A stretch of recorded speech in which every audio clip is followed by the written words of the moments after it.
श्री गुरुदेव दत्त. अध्याय चौथा. त्रैमूर्ती श्री दत्तात्रय अवतार कथा. ओम श्री गणेशाय नमः. श्री सरस्वते नमः. श्री गुरुभ्यो नमः. श्री कुलदेवताय नमः. त्रैमूर्ती श्री दत्तात्रयाचा अवतार कसा झाला ते मला सविस्तर सांगा, असे नामधारकाने विचारले असता सिद्धयोगी म्हणाले, नामधारका, तू फार चांगला प्रश्न विचारला आहे. तू प्रश्न विचारल्यामुळे मला ती कथा पूर्ण आठवत आहे. प्रथम मी तुला अत्रि ऋषी कोण होते ते सांगतो. सृष्टी निर्माण होण्यापूर्वी सर्व जलमय होते. त्यात हिरण्यगर्भ झाले. तेच रजोगुणापासून निर्माण झालेले ब्रह्म.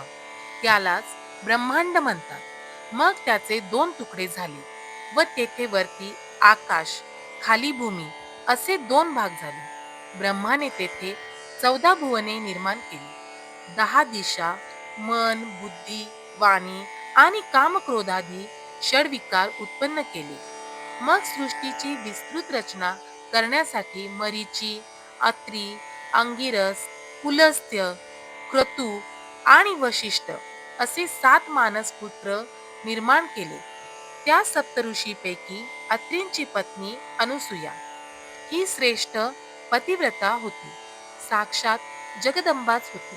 तिच्या लावण्य रूपाचे वर्णन करता येणार नाही. थोर पतिव्रता असलेल्या तिची पतिसेवा पाहून ही स्वर्गाचे ऐश्वर्य घेईल की काय अशी सर्व देवांना भीती वाटू लागली.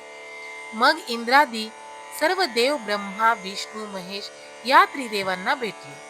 त्यांनी अत्रि अनुसूया यांची सगळी हकीकत सांगितली. इंद्र म्हणाला, महातपस्वी अत्रींची पत्नी अनुसूया असामान्य पतिव्रता आहे. ती काया वाचा मनाने अतिथींची पूजा करते. ती कुणालाही बिनमुख करीत नाही. तिचे अलौकिक आचरण पाहून सूर्य सुद्धा तिला घाबरतो. तिला उन्हाचा त्रास होऊ नये म्हणून तो मंद मंद तापतो. तिच्यासाठी अग्नी थंड शीतल होतो. वारा सुद्धा भीतीने मंद मंद वाहतो. तिच्या पायांना त्रास होऊ नये म्हणून भूमी मृदू होते. ती शाप देईल अशी आम्हा सर्वांना भीती वाटते. ती कोणत्याही देवांचे स्थान हिरावून घेईल असा तिचा पुण्याचा प्रभाव आहे. यावर काहीतरी उपाययोजना करा, नाही तर स्वर्ग तर जाईलच, शिवाय आम्हाला तिच्या दारात सेवा चाकरी करत राहावे लागेल. देवांचे गाऱ्हाणे ऐकताच ब्रह्मा, विष्णू, महेश भयंकर रागावले आणि म्हणाले, चला आताच आपण तिच्याकडे जाऊ. तिच्या पातिव्रत्याचा भंग करून तिला पृथ्वीवर ठेवू, नाही तर यमलोकाला पाठवू. असे बोलून त्यांनी सर्व देवांना निश्चित राहण्यास सांगितले. मग सती अनुसूयेचे सत्व पाहण्यासाठी ब्रह्मा, विष्णू, महेश यांनी भिक्षुकांचा वेश धारण केला. मग ते तिघे जण अत्रि ऋषींच्या आश्रमात आले. त्यावेळी अत्रि ऋषी अनुष्ठानासाठी बाहेर गेले होते. अनुसूया आश्रमात एकटीच होती. ते अनुसूयेला हाक मारून म्हणाले, माई, आम्ही ब्राह्मण अतिथी म्हणून आलो आहोत. आम्हाला अतिशय भूक लागली आहे. आम्हाला भिक्षा वाढ. तुमच्या आश्रमात सदा संतर्पण चालू असते. अतिथी अभ्यागतांना येथे इच्छा भोजन दिले जाते असे आम्ही ऐकले आहे. म्हणून आम्ही मोठ्या आशेने आलो आहोत. आम्हाला लवकर भोजन दे, नाही तर आम्ही परत जातो.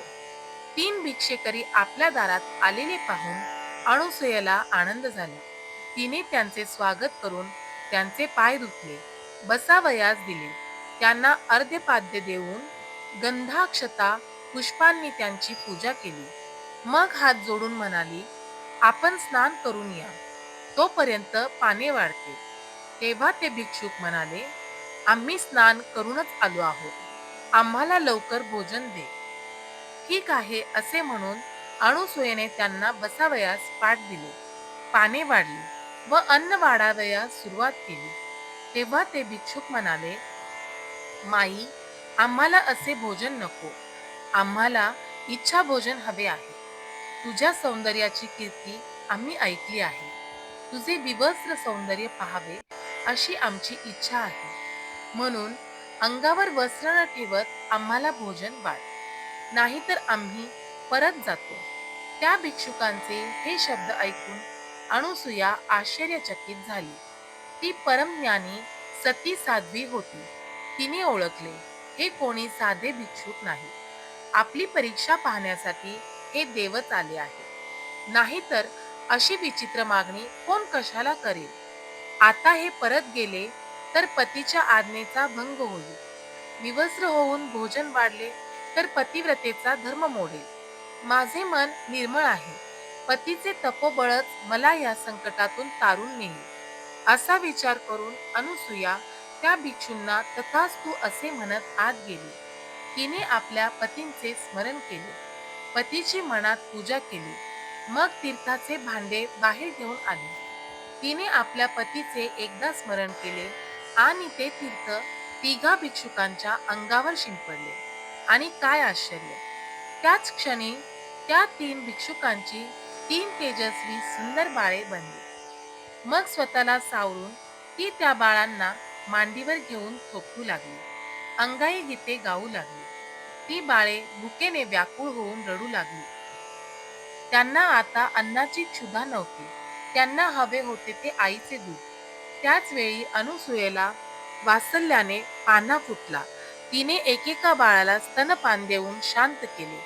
मग तिने त्या बाळांना पाळण्यात ठेवून झोपविले. अवघ्या विश्वाची उत्पत्ती, स्थिती व लय करणारे ब्रह्मा, विष्णू, महेश हे त्रिदेव अनुसूयेच्या तपोबलाने त्यांची बाळे झाली. तिच्या स्तनपानाने त्यांची भूक शमली. दुपारी अत्रि ऋषी अनुष्ठान संपवून आश्रमात परत आले.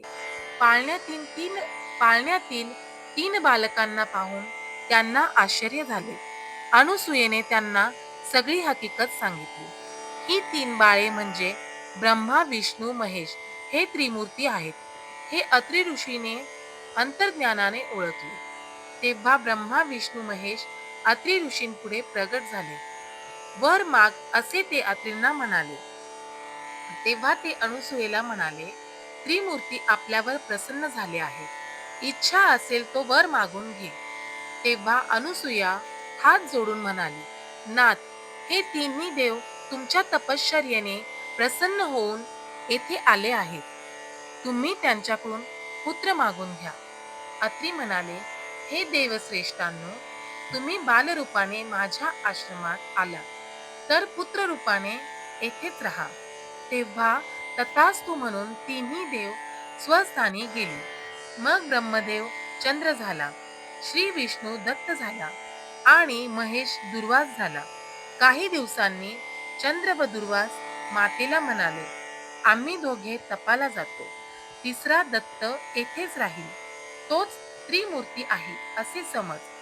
अनुसूयेने अनुज्ञा दिली असता चंद्र व दुर्वास तप करण्यासाठी निघून गेले. त्रिमूर्ती दत्त मात्र आई वडिलांची सेवा करीत तेथेच राहिले.